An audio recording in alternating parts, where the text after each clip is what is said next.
predicación no es realmente un sermón. He desarrollado una especie de tradición por los últimos 10 años para hacer al menos una presentación examinando el último año, principalmente en la iglesia, pero también en el mundo cristiano. Así que la presentación de esta noche es eso, cómo estuvo el 2020. Es de lo que vamos a hablar esta noche. El encuestador George Barna realizó un estudio reciente sobre la vida religiosa estadounidense y descubrió que 7 de cada 10 se consideran cristianos, pero el 6% en realidad posee una cosmovisión bíblica. De modo que el 70% de los estadounidenses se consideran cristianos, pero el 6% en realidad tiene una cosmovisión bíblica. ¿Qué es una cosmovisión bíblica? La verdad moral absoluta existe. La fuente es la Biblia, que es exacta en todas las verdades que enseña. Dios es el omnisciente y todopoderoso, creador del universo que hoy gobierna la creación. Una cosmovisión bíblica. Él encontró que solo el 4% de los jóvenes de 18 a 30 años tienen una cosmovisión bíblica y 7% de las personas de 30 a 49 años tienen una cosmovisión bíblica. Y dijo, el cristianismo bíblico en los Estados Unidos está en peligro.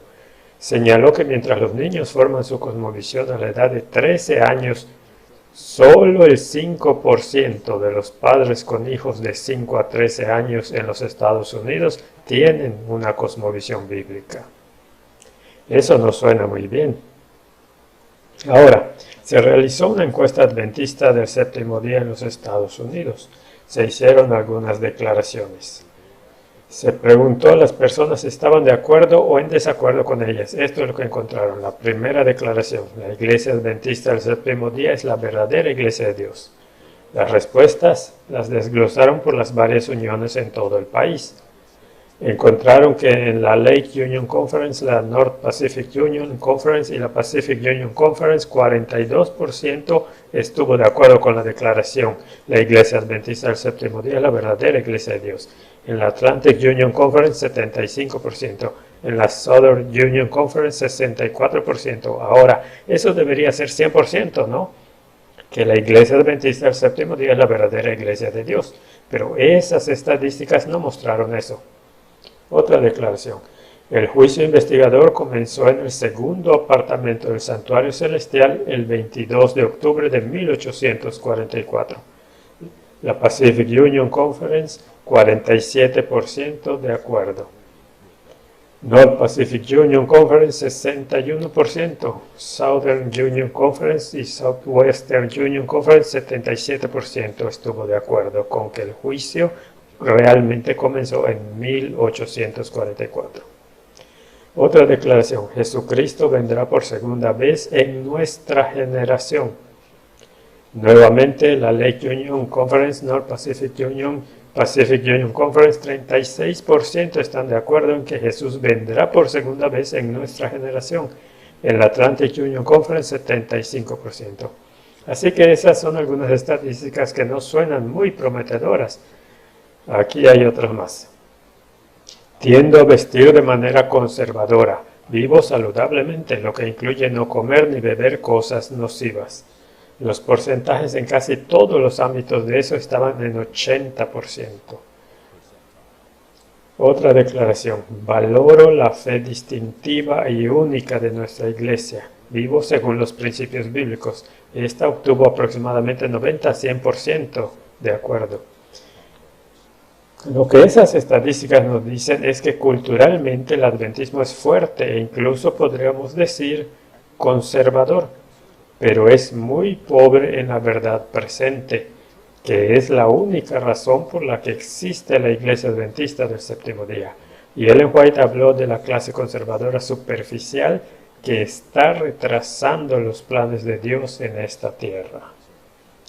Otra pequeña estadística interesante durante el Camporí Internacional de 2019 en Oshkosh, Wisconsin, 993 conquistadores respondieron a una encuesta a la declaración Tengo la intención de seguir siendo un adventista activo cuando sea mayor. 68% estuvo de acuerdo con esa declaración. Un alto porcentaje tiene la intención de seguir siendo adventista activo cuando sea mayor, pero contrasta con los millennials en los Estados Unidos. Solo 20% de los veinteañeros consideran que asistir regularmente a la iglesia es importante. Así que, mientras el grupo de edad más joven está diciendo vamos a seguir con esto una vez que tengamos 20 años y más, los millennials en general están buscando respuestas a sus preguntas existenciales en línea. Eso es algo interesante. Buscar en línea en lugar de la Biblia y el espíritu de profecía, quizás parte de la razón de las trágicas estadísticas que acabo de compartir contigo se encuentra en una columna reciente de la revista Adventista. Se hizo la pregunta, ¿se ha retrasado la segunda venida de Cristo? Pregunta simple, ¿se ha retrasado la segunda venida de Cristo? El que respondió a esta pregunta en la revista fue Ángel Rodríguez, el director jubilado del Instituto de Investigación Bíblica, que es responsable de preservar la integridad doctrinal de la Iglesia. Esta fue su respuesta. La pregunta del supuesto retraso de la venida de Cristo es compleja. Muchos asumen generalmente que por alguna razón Jesús ha demorado su regreso en gloria. La tendencia general ha sido atribuirlo a la condición espiritual de la Iglesia. Todavía estamos aquí debido a nuestro fracaso espiritual, pero ¿y si Cristo no ha retrasado su venida? ¿Tenemos alguna evidencia en la Biblia mostrando que Dios ha estado posponiendo la segunda venida? Ese no parece ser el caso. En algún momento, Cristo declarará que el destino de todos los humanos ha sido determinado y Él volverá. Y esta conclusión también es compartida por 12 profesores de la Universidad Andrews en desafío total a las declaraciones inequívocas hechas por Ellen White que ha habido un retraso de más de 100 años en el plan de Dios para regresar a esta tierra. Incluso encontramos ejemplos de eso en la Biblia. ¿Qué hay de la parábola que Jesús contó de las 10 vírgenes? Hubo un retraso. ¿Qué pasa con los 40 años de retraso en Israel llegando a la tierra prometida? El retraso precedente ha sido bien establecido en las Escrituras, pero ahora mismo no lo aceptamos, no creemos que sea real. En una carta se hizo la pregunta si la Iglesia va a experimentar un avivamiento y revolución y regreso a su fundamental sola Escritura, o continuará vagando en la tristeza del tiempo del fin que estamos viendo. Dijo, lo importante que es, incluso si no sabemos griego y hebreo, para leer nuestras Biblias por nosotros mismos.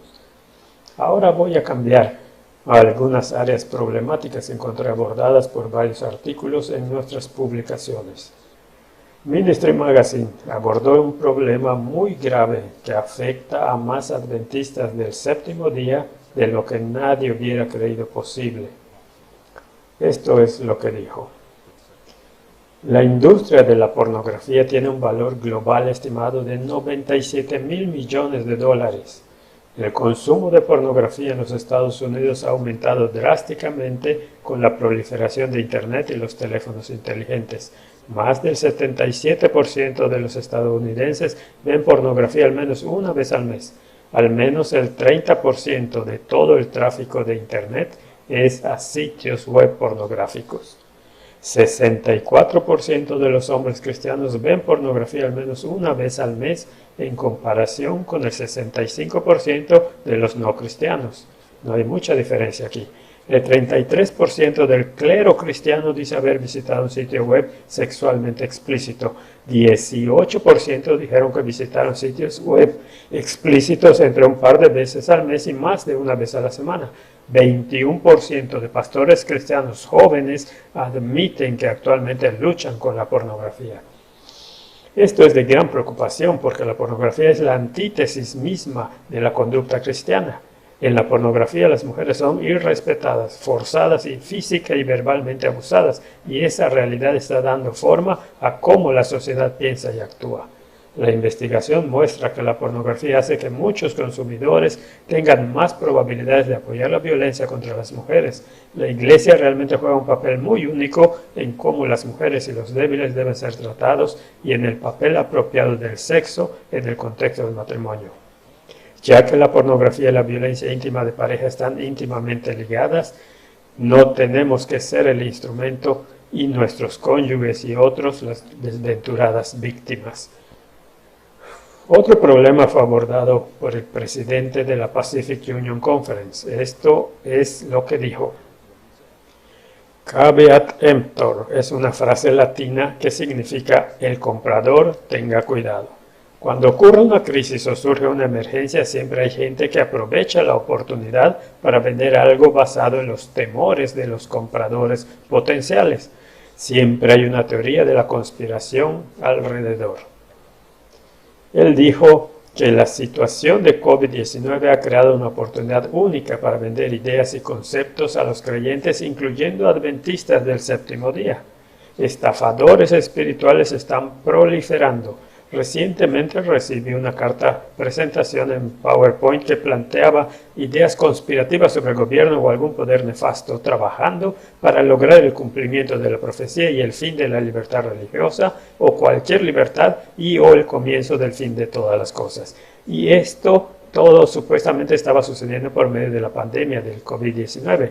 El presidente dijo, cuando le pregunté al remitente cómo había examinado la información o la persona que presentaba los hechos alegados, no obtuve una respuesta que respondiera a mi pregunta. Recibí una referencia a otra persona que creía en la teoría.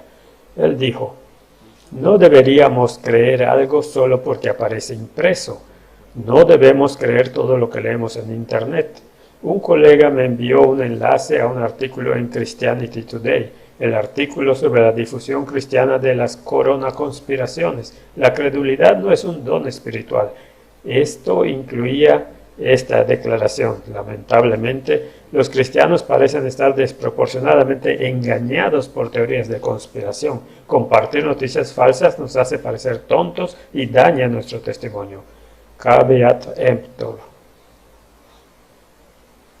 Ahora mismo estamos teniendo un gran problema con la organización de la Iglesia y la autoridad. La Iglesia Adventista del Séptimo Día no concentra poderes en manos de una persona o incluso algunas pocas personas. La máxima autoridad bajo el mismo Dios en nuestra Iglesia es la sesión de la Conferencia General, con miles de delegados. La segunda máxima autoridad es el Comité Ejecutivo de la Conferencia General, compuesto por cientos. Unas pocas personas nunca podrán secuestrar la denominación. En 2011, representantes de la Conferencia Mundial Menonita se reunieron con líderes de la Asociación General. Aquí están algunas de sus observaciones. Las congregaciones menonitas son autónomas, lo que genera más diversidad. Los adventistas han crecido muy rápidamente en 150 años y nosotros no, dijeron ellos. Por ejemplo, si las iglesias locales fueran responsables solo ante sus propias membresías, ¿qué pasaría si miembros sustanciales de las iglesias deciden retener la mayor parte de su diezmo para su propio uso? El ideal de Dios es que las personas defectuosas cooperan armoniosamente en el servicio responsable ante los de abajo y sometiéndose a la autoridad de arriba, encontrar en el servicio de Dios entrenamiento para sus responsabilidades eternas en el mundo por venir. Sin duda, incluso la organización de la iglesia remanente ha sido dirigida por Dios de la forma en que está configurada, pero ahora mismo nos enfrentamos a una imagen inquietante de las iglesias locales, conferencias, uniones e incluso divisiones que rechazan la autoridad de la Asociación General en sesión y que se le permite continuar en buena posición sin ninguna sanción en absoluto. Esta creo que es la más peligrosa apostasía organizacional en mi vida. Lincoln Steed, el editor de la revista Liberty, estaba comentando sobre eventos recientes en los Estados Unidos. Dijo, en un nivel los eventos en los últimos tiempos han tenido un cierto aire de déjà vu para mí. Cuando era joven Seguí los eventos sobre la decisión de acusar al presidente Nixon en la década de 1990. No hace mucho, otro presidente corrió el riesgo de juicio político no por el alto delito de inmoralidad personal, más que por mentir y perjurio después del hecho. Sorprendentemente, solo tuvo un efecto positivo en su popularidad. La triste realidad es que los cambios masivos y las abrogaciones de las normas nacionales están en juego. En el reciente evento de juicio político se esperaba que cerráramos filas a lo largo de las líneas del partido. Solo en el punto medio del cuento de mal gusto llegamos al problema real en juego, lo que tiene implicaciones masivas para la supervivencia de una república libre tal como la conocemos. Hay claras implicaciones de cómo la religión y la libertad religiosa podrían funcionar bajo el paradigma emergente. Ese momento estaba en exhibición cuando el profesor Alan Dershowitz dio su valor legal de 2 centavos en la historia central. Incluso si un presidente usó su poder para fines políticos, dijo, siempre que creyera que había un interés estatal involucrado, está bien. La realidad es que esta era toda una filosofía de poder conocida como la teoría unitaria del poder presidencial, que describe lo que equivale al poder de reyes hace años. Durante la confirmación del fiscal general González se le preguntó si el presidente estaba obligado por las leyes del Congreso y dijo que no. Un senador le preguntó si el presidente estaba sujeto a las leyes aprobadas por los representantes del pueblo y promulgadas por él mismo o un predecesor. De nuevo dijo, no señor. Mi punto, dijo Lincoln Steele, es ilustrar hasta qué punto nos hemos desviado de una norma constitucional. El partidismo que todos denunciamos está haciendo este cambio precipitado. Este presidente ha hecho todo lo posible por hablar bien de la libertad religiosa y rezo para que continúe haciéndolo.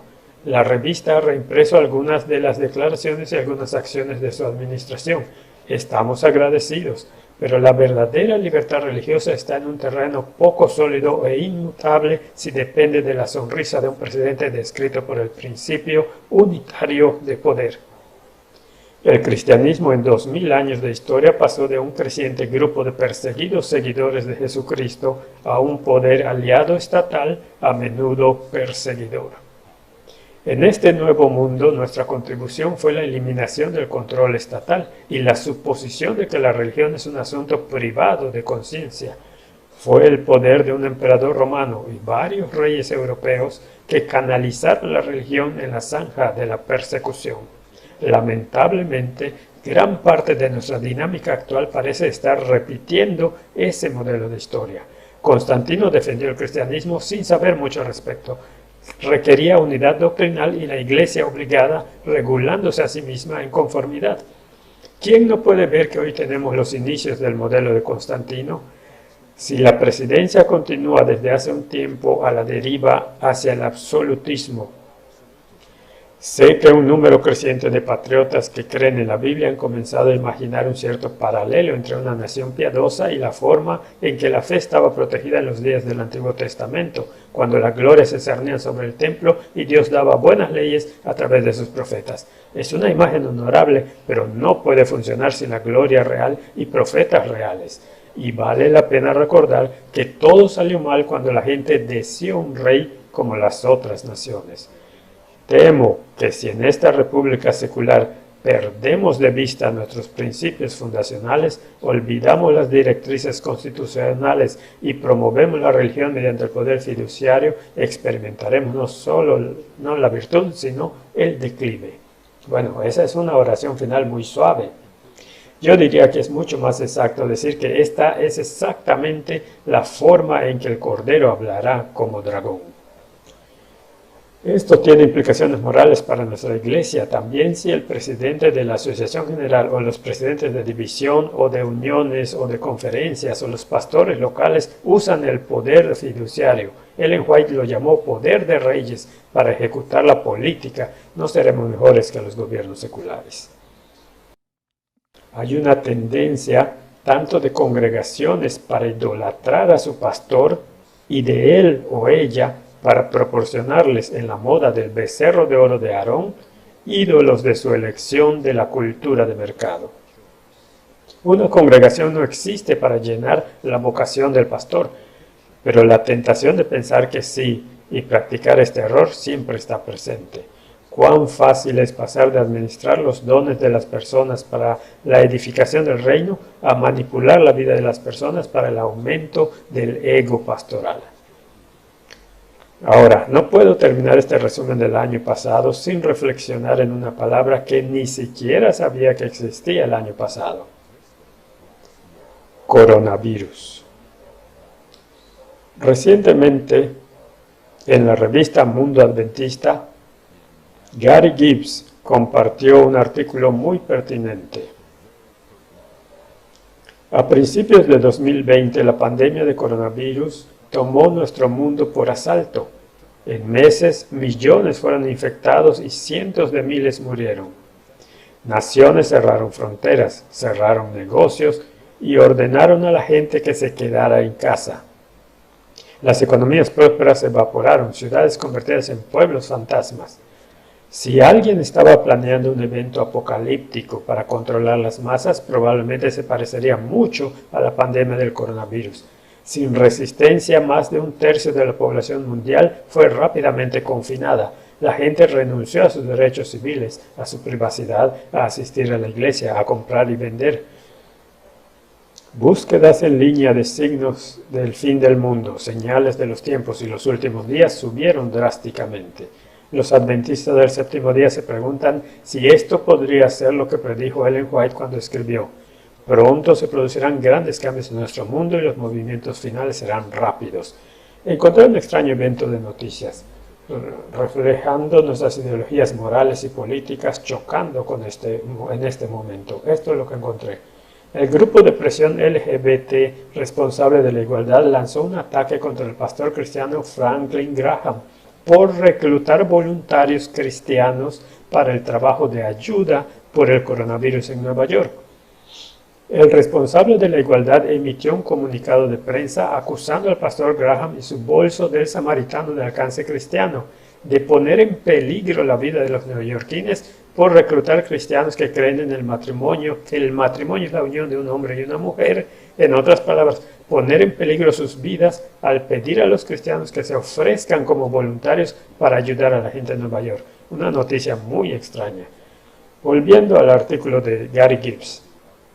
Un artículo en los influyentes tiempos financieros arroja luz sobre cómo emergencias como esta pandemia transformaron a la sociedad. El artículo decía que muchas medidas de emergencia a corto plazo se convertirán en un elemento fijo de la vida. Esa es la naturaleza de las emergencias. Aceleran los procesos históricos. Decisiones que en tiempos normales podrían tomar años de deliberación se pasan en cuestión de horas. Tecnologías inmaduras e incluso peligrosas se ponen en servicio porque los riesgos de no hacer nada son mayores. El concepto de procesos de avance rápido explica cómo la profecía bíblica a veces se cumple. Pasar de una sociedad amante de la libertad a los aterradores días predichos en Apocalipsis 13, en los que uno no puede comprar o vender a menos que adore a la bestia, puede suceder en etapas, marcadas por emergencias a corto plazo y la implementación de tecnologías. Por ejemplo, el 11 de septiembre fue un evento de avance rápido en las escuelas que promulgaron leyes sin precedentes y tecnologías alistadas para crear un muro de vigilancia.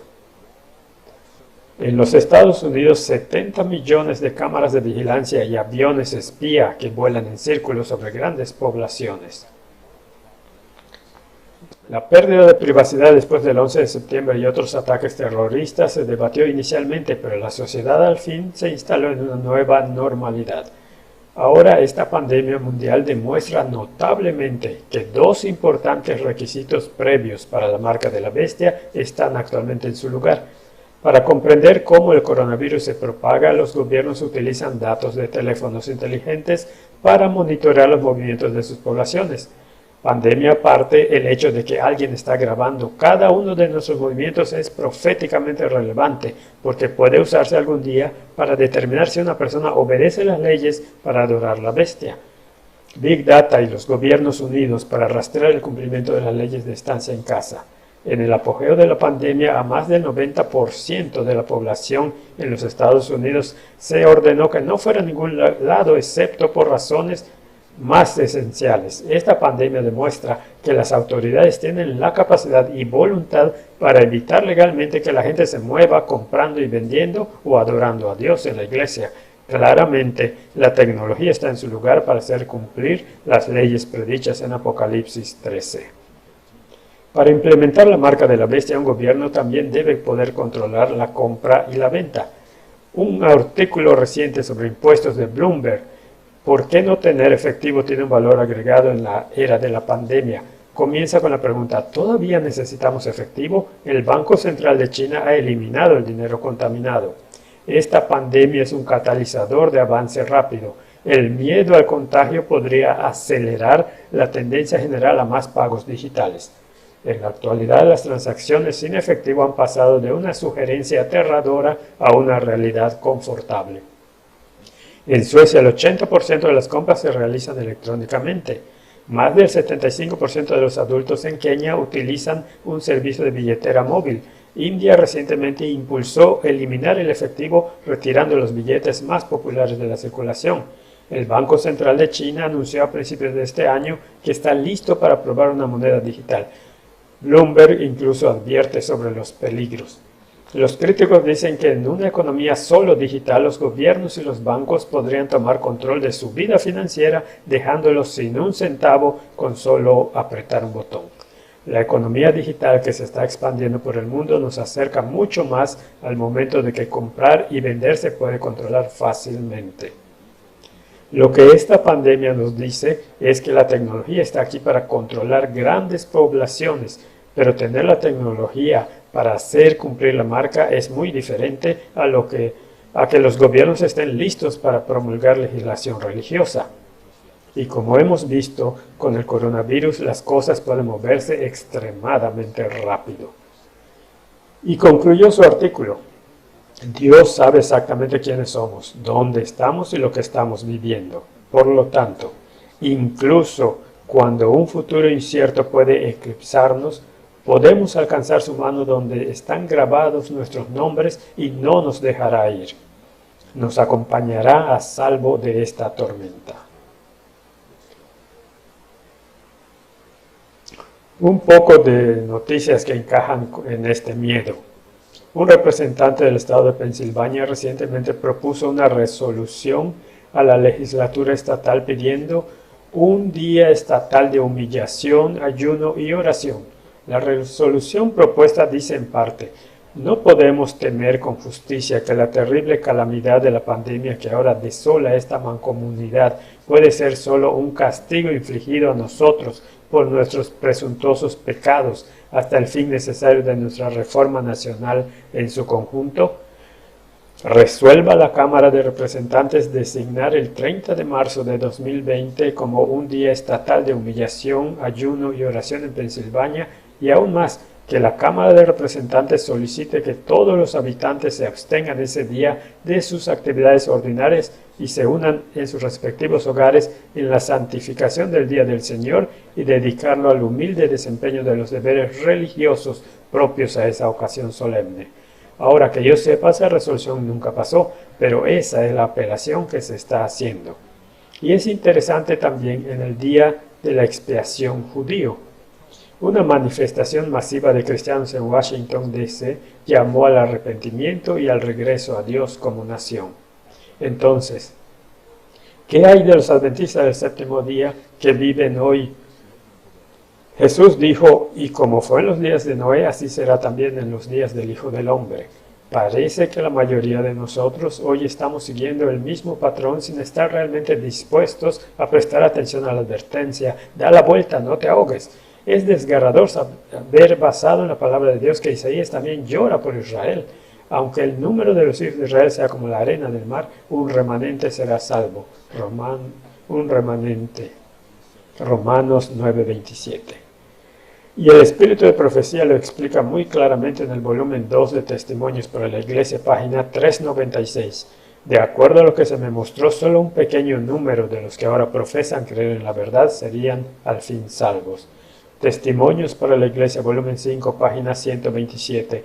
Pronto los hijos de Dios serán probados por intensas pruebas y muchos de los que ahora parecen ser sinceros y fieles resultarán ser vil metal. Y una visión muy interesante en Mensajes Selectos, volumen 1, páginas 128 y 129.